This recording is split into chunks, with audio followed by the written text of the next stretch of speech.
Here's Shai Davidi, and Shai, we've seen a lot of baseball games between us over the years. Just when you think you've seen it all, you see something new.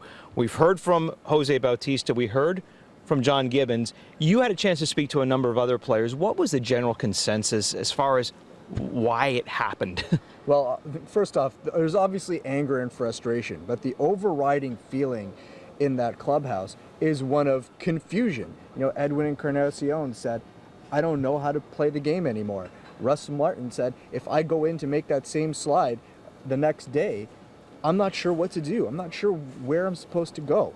And that feeling of confusion, there's almost a helplessness to it in terms of not understanding or thinking they had an understanding of the rule and then seeing it applied in a way that is completely the opposite of that understanding. And that is where a lot of the frustration, a lot of the anger lie. Because, I mean, this wasn't in the middle of the game where there was still an opportunity to change the outcome. It was just play was made, the Blue Jays thought they had a lead. A second later, the game's over. We've seen it in the past. There is a precedent set where when the league sets a rule, something happens, then they go, oh, well, maybe that's not the best rule. Maybe we need to tweak it. Is that something that you see possibly happening?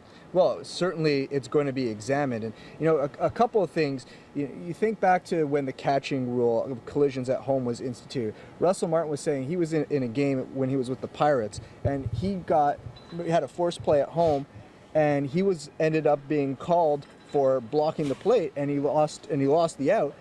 And he was just standing on the plate because he had to touch the plate in order to get the force. So that ended up being clarified. But there are going to be some bumps in the road. Unfortunately for the Blue Jays, they were involved in it. And, you know, there's a school of thought that not every umpiring crew would have called that consistently, and that the replay officials who happened to be working the game that night may have seen it differently than another crew, and that only adds to the frustration and the anger. Well, Jose Bautista even pointed out himself that they don't like him all that much, and who knows, maybe it was a crew that really had it in for Jose Bautista. We may never know the truth, but all we do know is that it was a Blue Jays loss instead of a big ninth inning comeback.